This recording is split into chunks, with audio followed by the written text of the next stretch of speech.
কারো জীবনের প্রিয় মানুষ আমি হতে পারিনি, অথবা কারো জীবনের স্পেশাল পার্সন আমি হতে পারিনি। আসলে খুব সহজে আমি মানুষকে আপন মনে করি, কিন্তু একটা আলাদা বিষয় এখানে আছে। আমি যেরকম মানুষকে আপন মনে করি, সেই মানুষগুলো অন্য কাউকে আপন মনে করে।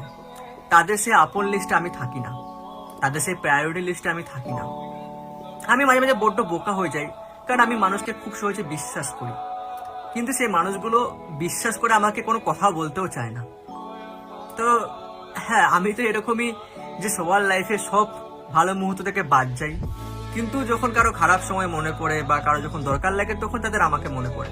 এবং আমি আমি সত্যি সন্তুষ্ট যখন তাদের অ্যাটলিস্ট খারাপ সময় তো আমাকে মনে পড়ছে, ভালো সময় না মনে পড়ুক।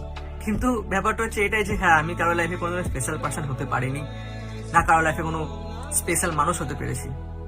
তো এরকমই আমি।